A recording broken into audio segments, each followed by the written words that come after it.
I'm Alex with Storyline Travel. Come aboard with me as we embark on the Celebrity Reflection. The Celebrity Reflection was one of two celebrity ships in Port Everglades where we were leaving for a 6-night cruise to the Western Caribbean.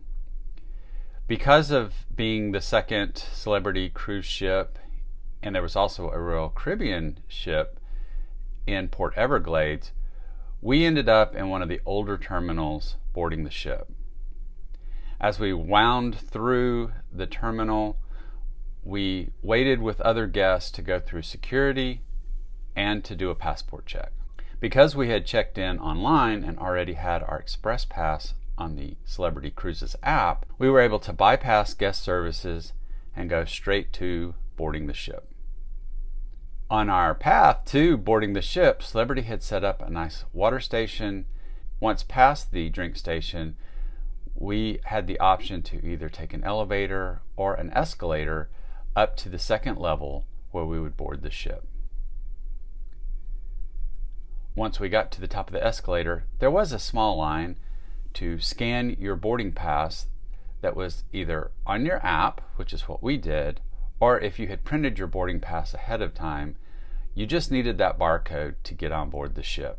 And that was it. We scanned in, got the green light, and headed across the gangway to the ship.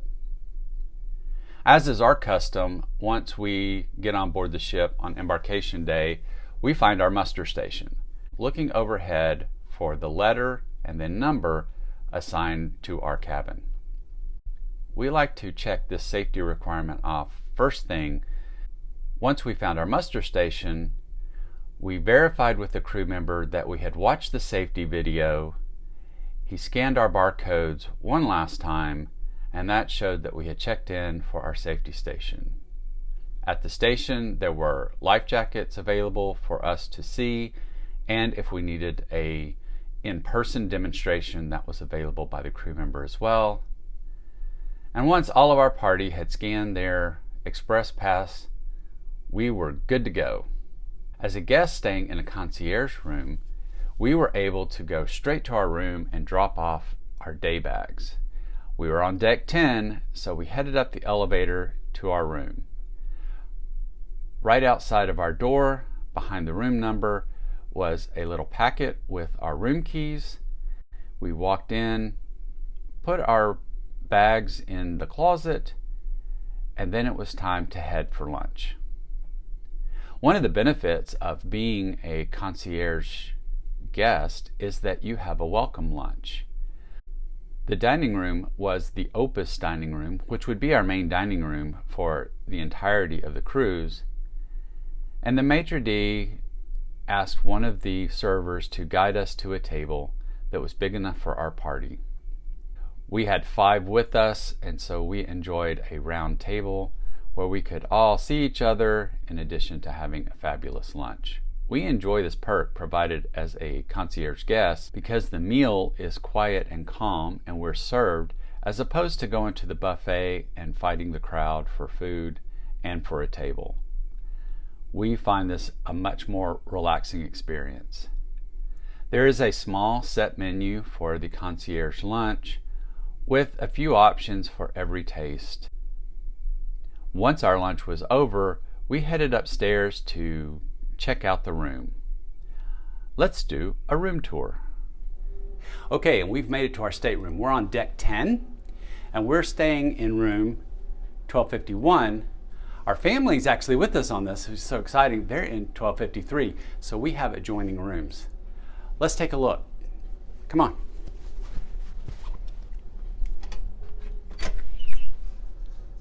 As we come into the room, to the right here is the door to the restroom.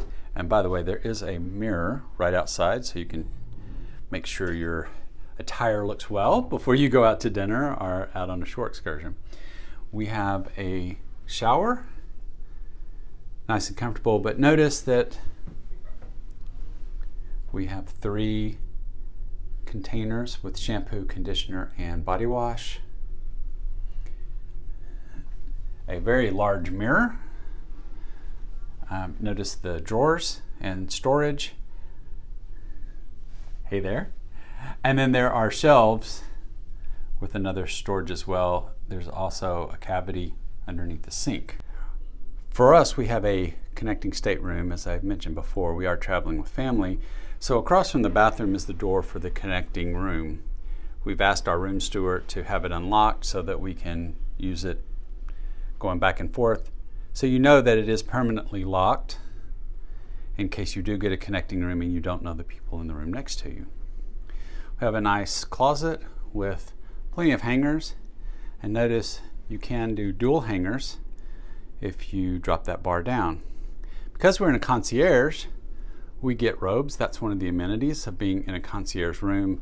And we have 2 robes in here.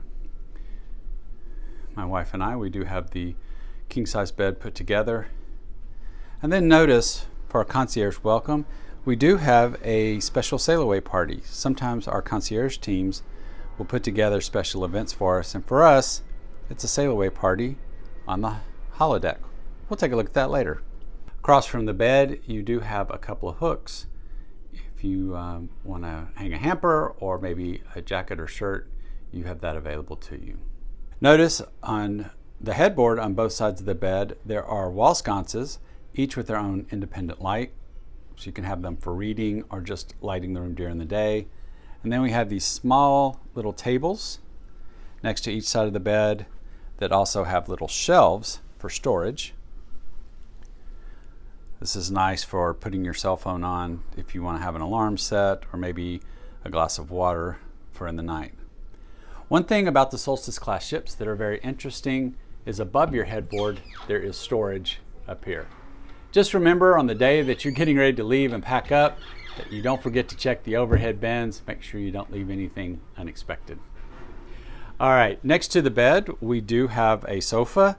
And this particular room, there's 3 of us sailing in there. So if you look below, there is a mattress down there. Our room steward said that when we go to dinner tonight, he will be converting it into a bed for the 3 of us to be comfortable with. We have a nice flat panel TV and a countertop there. Looks like granite or marble.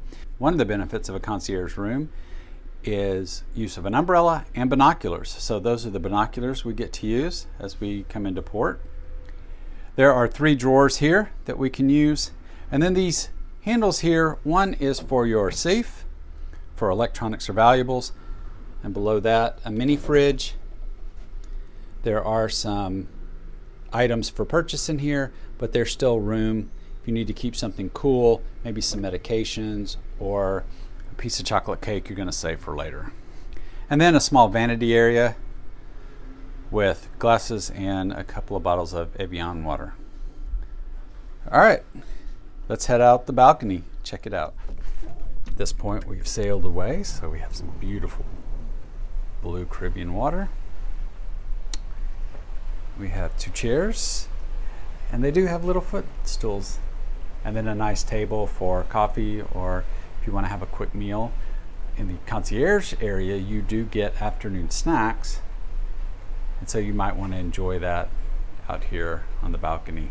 Isn't that view just gorgeous? Now, because we're sailing with others, we've asked to put the little partition down, and now you can see how theirs is set up. And they just slide the glass back. So we still have a half wall, but we can all share just a beautiful, amazing view of the balcony. Let's pass through to the other room. This room is specifically designed for only 2 guests, and it's somewhat of a flip of the layout from our room in that the sofa is closest to the main door and bathroom, and the bed is closest to the balcony. Our embarkation day had a special treat hosted by our concierge team, and that was we had the opportunity to do a sail-away party from the helipad. The helipad is not normally accessible by guests, and we had a special door open for us and went backstage, if you will, to access the helipad. We wound through a small corridor and then had to step up and out through a door lock to get to the steps that led up to the helipad.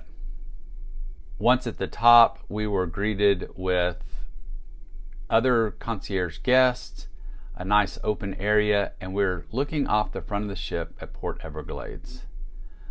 We were offered a drink to toast our sail away.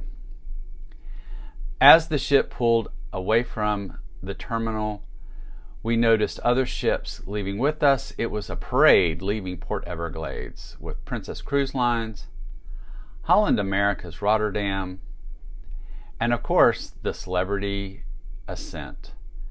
All led the way as we exited the port. We were even greeted to have the Celebrity Cruises flag out and were waving us on as we pulled out of the port. We enjoyed looking out over the front of the ship as we sailed away from Fort Lauderdale and said goodbye to this port that we would not see again for another 7 days. And that was our embarkation day.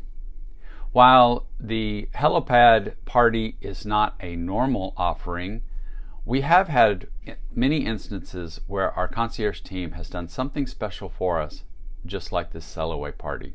We truly enjoy the concierge class, and if we're not staying in a suite, this is the next best option. If you'd like to know more about celebrity ships, check out this ship tour that we did. And at Storyline Travel, we believe every adventure is a story waiting to be told.